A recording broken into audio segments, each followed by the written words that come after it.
Assalamualaikum warahmatullahi wabarakatuh.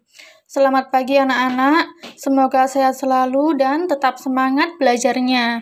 Tak lupa pula saya ucapkan terima kasih kepada ayah bunda yang selalu sabar mendampingi anak-anak ketika belajar. Semoga kesabaran ayah bunda dibalas oleh Allah dengan pahala yang berlipat ganda.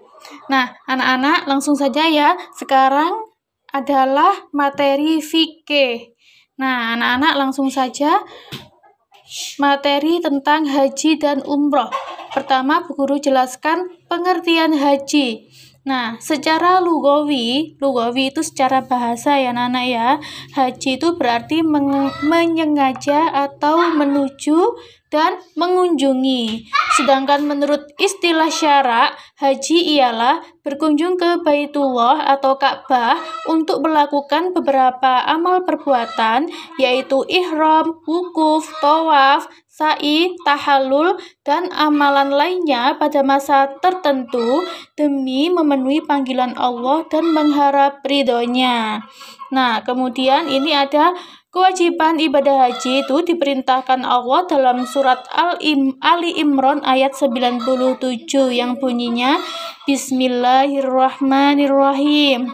Walillahi 'alan nasi hijjul baiti man istata'a ilaihi sabila, yang artinya dan di antara kewajiban manusia terhadap Allah adalah melaksanakan ibadah haji ke Baitullah, yaitu bagi orang-orang yang mampu mengadakan perjalanan ke sana. Nah, ini adalah potongan ayat dari surat Al-Imran ayat 97 ya anak-anak ya, itu adalah perintah ibadah haji. Sedangkan hukum melaksanakan ibadah haji, nah bagi setiap muslim yang telah memenuhi syarat-syarat kemampuan untuk melaksanakan ibadah haji, mereka wajib melakukannya sekali seumur hidupnya.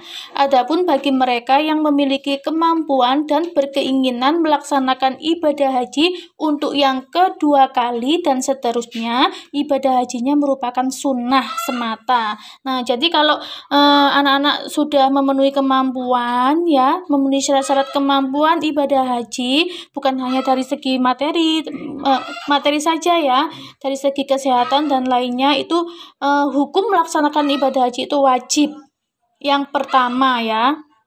Kemudian sedangkan haji yang kedua kalinya dan seterusnya itu hukumnya sunnah ya anak-anak ya. Nah, kemudian waktu pelaksanaan ibadah haji itu kapan?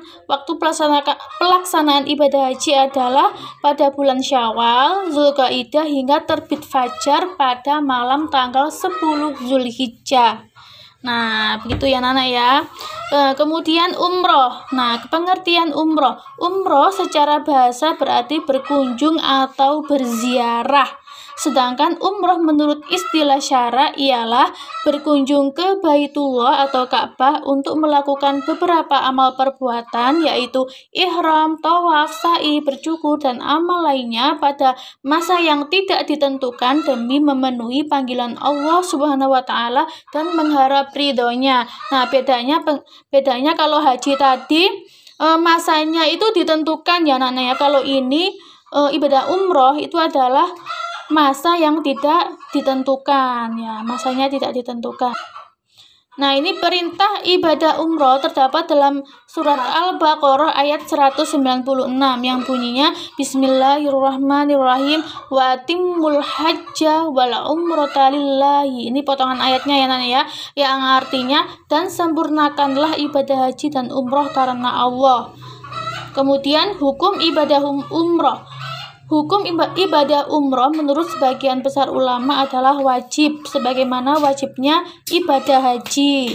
Ibadah haji dan umroh hanya diwajibkan pada pelaksanaan yang pertama, sedangkan untuk pelaksanaan yang kedua, ketiga, dan seterusnya adalah sunnah.